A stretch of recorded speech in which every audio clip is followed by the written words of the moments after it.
Magandang araw mga kaibigan. Pag-usapan natin ngayon ang kalagayan ng mga dating kasamahan ni PRRD sa PDP Laban. Kaya lang, kung mabilang bakod sila, nagtraidor, iniwan nila si Tatay Digong. So ano ngayon? Kumandidato. Wala, diretso inidoro. Tatlo sila. Okay, ito. May post si Kipicho or si Crisette Laureta Cho. Ang ganda ng niya. Pinipersonal talaga ng Pinoy ang betrayals. Yung mag-traidor kami daw. Wala kang utang na loob. Ang Pilipino, yan ang ating kultura. Yung dapat marunong kang tumanaw ng utang na loob. Kaya kung hindi ka marunong tumanaw ng utang loob, hindi ka pagkakatiwalaan. Okay. Walang nanalo na senador na nagtraidor kay Duterte na dating alay niya na nag-jump ship to BBM. Dating PDP. Sino sila? Tolentino, Pacquiao, and Abalos. Yan o. Mayroong, yan. Nandyan si BBM, itinaas niyang kamay ni Pacquiao, Abalos, and Tolentino.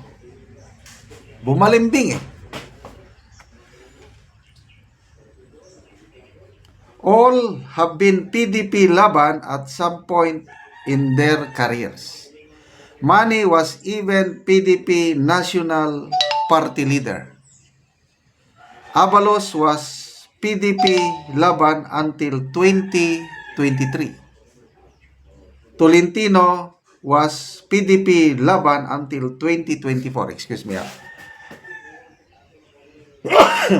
Presidente pa nga ng PDP laban si Tolentino eh.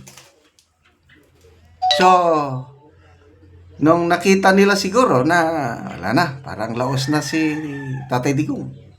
Umalis si Tolentino. Napunta sa BBM. Itong tatlong ito, sila yung kandidato ng Partido Federal ng Pilipinas ni PBBM. Kasi yung alyansa, 4 na partido yan. Partido Federal ng Pilipinas, ang kandidato nila, itong tatlong bumaliktad. Talo sila lahat. Nationalista Party, panalo lahat ang Nationalista Party. Cayetano, Villar, and Amy Marcos, although marunong si BP Sara, in-endorse niya si Amy at Villar. Anong nangyari? Nationalist People's Coalition, Lacson, Soto, and Lito Lapid, panalo lahat. Lakas CMD, isa lang ang lumusot. Erwin Tulfo lang, talo si Binay, Abi Binay, talo si Bong Revilla. So, dito lang muna tayo itong mga bumalimbing, nag-jump ship. Okay, tignan natin itong mananalo. They all left PRD as soon as it was inconvenient for them. Yang nanalo, na hindi under kay Sara, hindi talaga pro Duterte to begin with. So, mas okay pa ito. Na kalaban, okay lang kalaban. Basta huwag kang mag-traidor. Sino sila? Tulfo. Mga binabanatan nilang mga Duterte. Soto. Wala yan. Lacson. Aquino. Pangilinan. Lapid. Kasama rin si Lapid. 1, 2, 3, 4, 5, 6. Yan. 6. What does this say, my fellow Filipinos, about how our country regards betrayal? Kulturang Pinoy kasi yan eh. Yung dapat marunong kang tumanaw ng utang na loob. Kasi kung hindi, ay sisisantihan ka ng kulturang Pilipino. Magbasa lang tayo sa mga comments,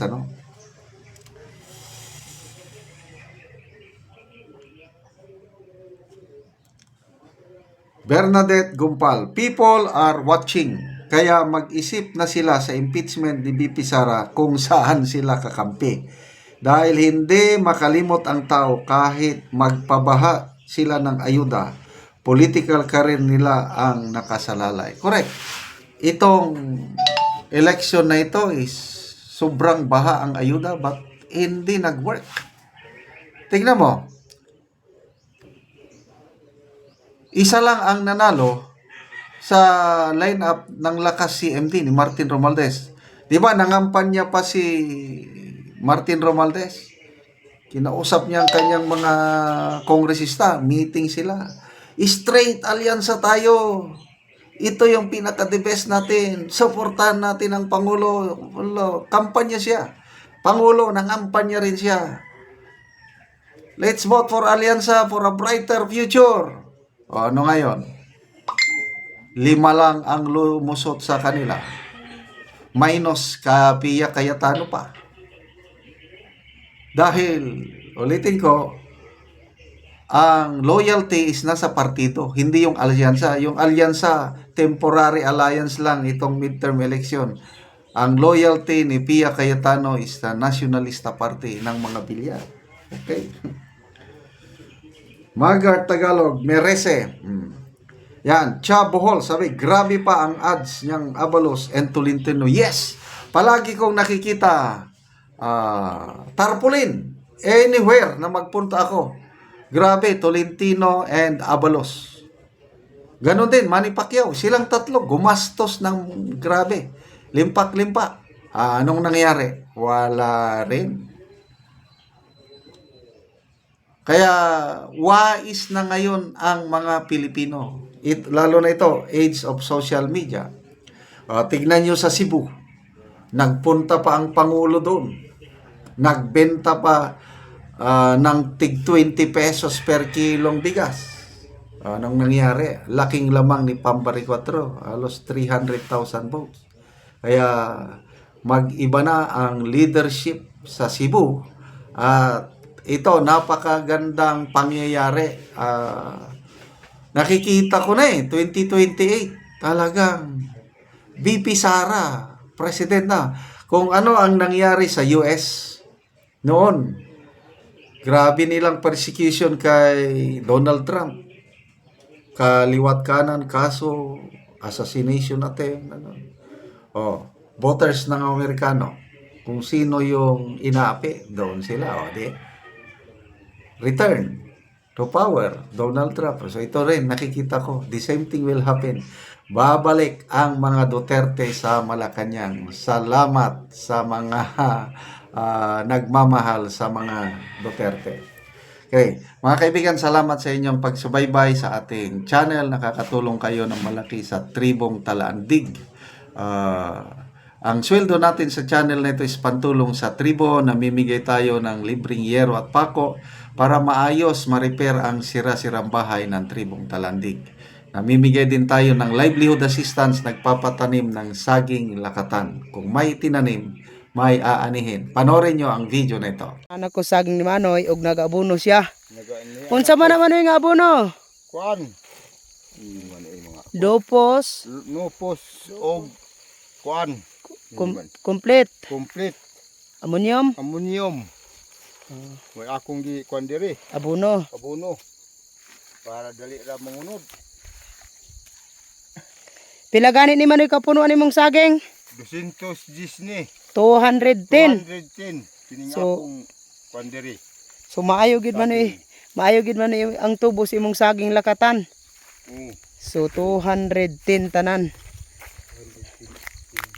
Gawas nga hinlo, maayo sad ang tubo sa saging ni Manoy. Og sige siya ani og kaabono. Kaya yan dan aga. Siya. Dijuan ang bababa.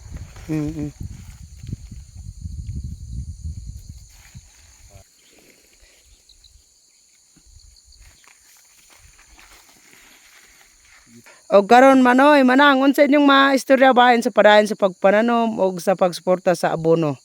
Maayog gyud nga kuan gihatagan mi sa magpadayon ang suporta sa naghatag aning mga saging ug abono. Mm. Aron Jimmy. mo lambo pag ayo ang among tanom Mm. sa maaning Saging. saging. Lagi. Aron dali ra ta maka-harvest. Mm. Hawas ta og kalisod kita mga kapos. Labi na og na ako'y mga estudyante na magpasalamat ko kung mangundod na kining among saging na anak ko ika-suporta sa akong mga eskwela.